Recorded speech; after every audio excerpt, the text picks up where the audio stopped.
Railway with Shyam YouTube channel पर आप सभी लोगों का स्वागत है। लगातार मैं आपको रेलवे ग्रुप डी भर्ती परीक्षा 2025 32,438 पदों की वैकेंसी के लिए रेलवे ग्रुप डी के लिए जीके जीएस के 40 अति महत्वपूर्ण प्रश्न करा रहा हूँ, जो आपके एग्जाम के लिए बहुत ही ज़्यादा महत्वपूर्ण हो जाते हैं और कम समय में 40 प्रश्न आपके लिए बहुत ही ज़्यादा रामबाण साबित होने वाले। तो आज की इस वीडियो को शुरू से लेकर के एंड तक है फुल वॉच कीजिएगा। आप कितने प्रश्न सही कर पाते हो कमेंट बॉक्स में आपको अपने स्कोर बताना। तो पहला प्रश्न आ जाता है, गोरिल्ला युद्ध का जनक किसे माना जाता है? तो बताओ इनमें से किसको मानते हैं हम गोरिल्ला युद्ध का जनक? पहले प्रश्न का राइट आंसर क्या हो जाएगा? तो शिवाजी हैं, ये गोरिल्ला युद्ध के जनक माने जाते हैं। एक का डी ऑप्शन देने वालों का राइट आंसर हो जाएगा। नेक्स्ट प्रश्न है प्रश्न संख्या 2 की बुडापेस्ट किस नदी के तट पर स्थित है? तो बताओ इनमें से कौन सी नदी के तट पर ये बुडापेस्ट स्थित हो जाता है? प्रश्न संख्या 2 का राइट आंसर क्या हो जाएगा? तो आपको पता है कि हंगरी की जो राजधानी है वो बुडापेस्ट हो जाती है और ये डेन्यू नदी के तट पर स्थित है। दूसरे प्रश्न का सी ऑप्शन देने वालों का राइट आंसर हो जाएगा।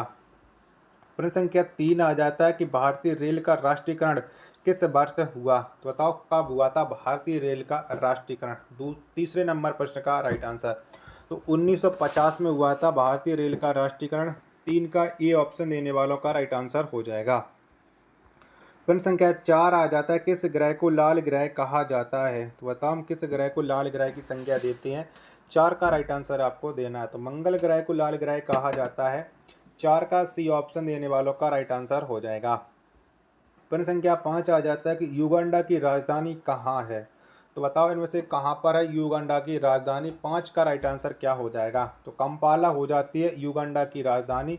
5 का ए ऑप्शन देने वालों का सभी का राइट आंसर हो जाएगा। 6वें नंबर का प्रश्न है, गोबी मरुस्थल किस देश में स्थित है? तो बताओ कहाँ पर स्थित हो जाता है गोबी मरुस्थल? 6वें नंबर प्रश्न का राइट आंसर क्या हो जाएगा? तो मंगोलिया में स्थित हो जाता है गोबी मरुस्थल। 6 का सी ऑप्शन देने वालों का राइट आंसर हो जाएगा।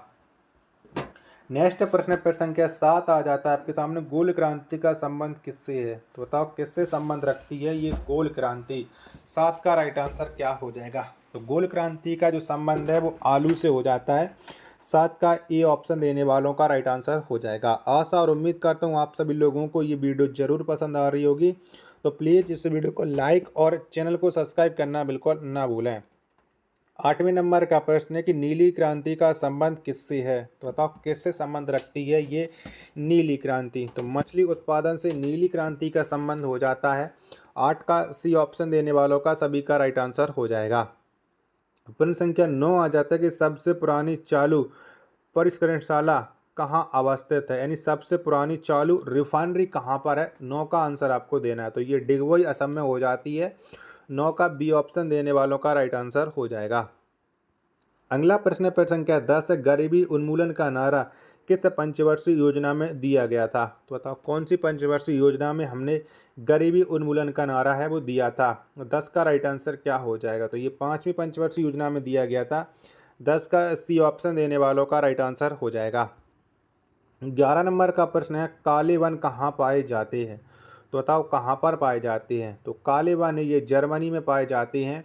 11 का बी ऑप्शन देने वालों का राइट आंसर हो जाएगा। अगला प्रश्न पर संख्या 12 है आपके सामने की संविधान सभा के प्रारूप समिति में सदस्यों की कुल संख्या कितनी थी? तो बताओ कुल कितनी थी? 12 का आंसर आपको देना है। तो संविधान सभा के प्रारूप समिति में जो सदस्यों की कुल संख्या थी ये थी 7। यानी 12 का सी ऑप्शन देने वालों का राइट आंसर हो जाएगा। प्रश्न संख्या 13 आ जाता है कि अंबेडकर का समाधि स्थल क्या कहलाता है? तो बताओ क्या कहते हैं? 13 का आंसर आपको देना है। तो अंबेडकर का जो समाधि स्थल इसे चित्रा भूमि कहा जाता है। 13 का डी ऑप्शन देने वाले सभी लोगों का राइट आंसर हो जाएगा। अगला प्रश्न पर संख्या 14 आ जाता है कि आर्थिक नियोजन विषय किस सूची के अंतर्गत आता है? तो बताओ कौन से सूची के अंतर्गत आर्थिक नियोजन को रखा जाता है? 14 का आंसर आपको देना है। तो ये समवर्ती सूची के अंतर्गत आर्थिक नियोजन को रखा जाता है। 14 का सी ऑप्शन देने वालों का राइट आंसर हो जाएगा। 15 नंबर का प्रश्न है आपके सामने कि धान का खैरा रोग किसकी कमी से होता है? तो बताओ किसकी कमी से होता है खैरा रोग? तो ये जिंक की कमी से धान का खैरा रोग होता है। 15 का ए ऑप्शन देने वाले सभी लोगों का राइट आंसर हो जाएगा।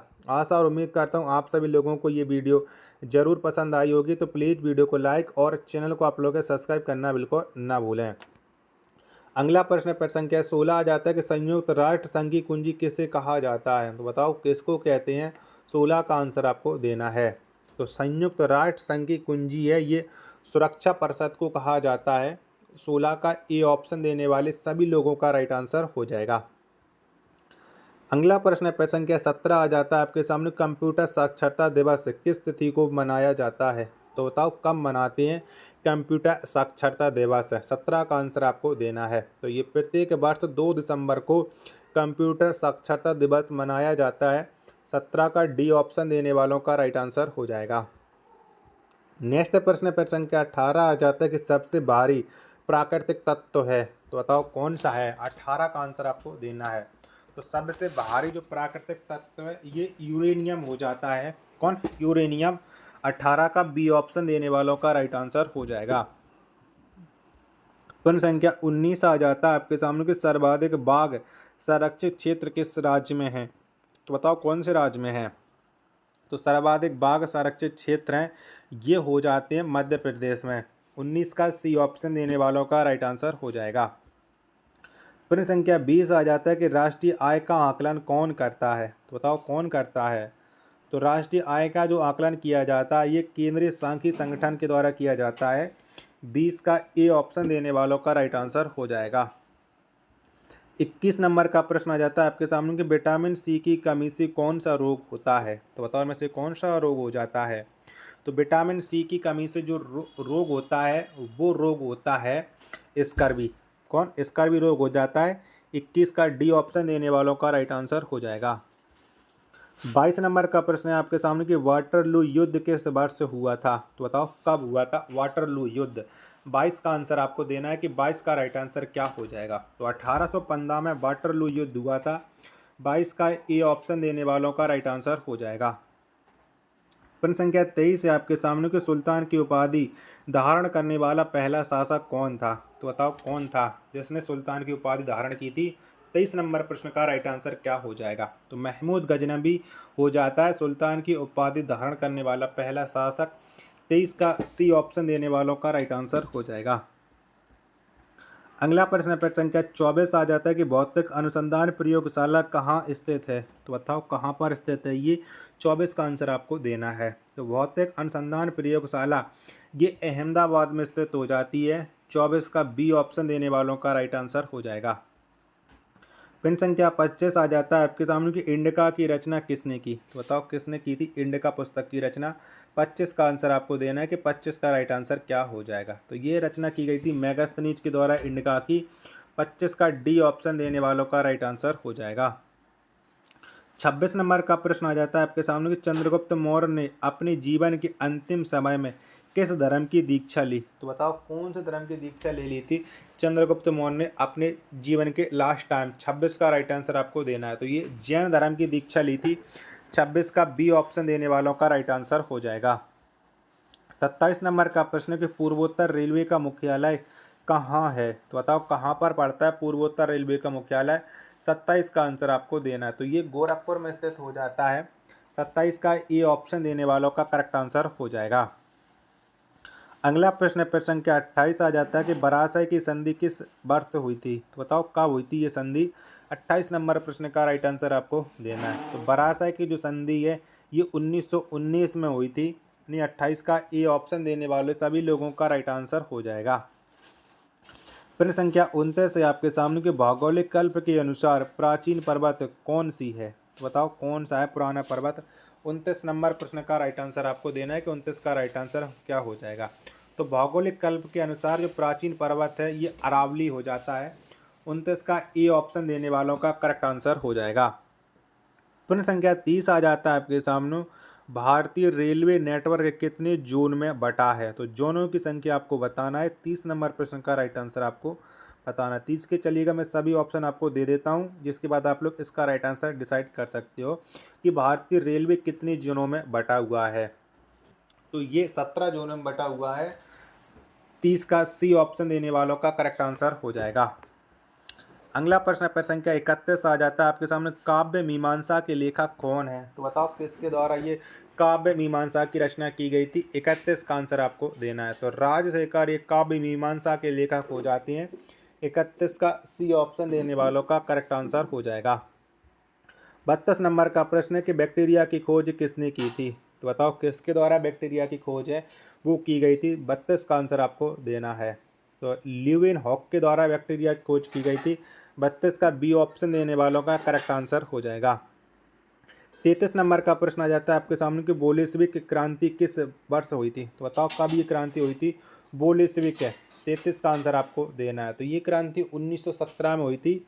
33 नंबर प्रश्न का डी ऑप्शन देने वाले सभी लोगों का राइट आंसर हो जाएगा। 34 नंबर का प्रश्न आ जाता है आपके सामने कि पॉजिट्रॉन की खोज किसने की थी। तो बताओ किसके द्वारा ये पॉजिट्रॉन की खोज है वो की गई थी। 34 का आंसर आपको देना है। तो ये एंडरसन के द्वारा पॉजिट्रॉन की खोज की गई थी। 34 का ए ऑप्शन देने वाले सभी लोगों का राइट आंसर हो जाएगा। 35 नंबर का प्रश्न है आपके सामने कि एस्कॉर्बिक एसिड सबसे अधिक किस में पाया जाता है। तो बताओ किस में मिलता है। तो एस्कॉर्बिक एसिड ये सबसे अधिक आंवला में पाया जाता है। 35 का बी ऑप्शन देने वाले का राइट आंसर हो जाएगा। 36 नंबर का प्रश्न आ जाता है आपके सामने कि हिजरी संवत का प्रारंभ किस वर्ष हुई। तो बताओ कब प्रारंभ हुआ था ये हिजरी संवत। 36 का आंसर आपको देना है। तो 1622 में प्रारंभ हुआ था हिजरी संवत। 36 का डी ऑप्शन देने वालों का करेक्ट आंसर हो जाएगा।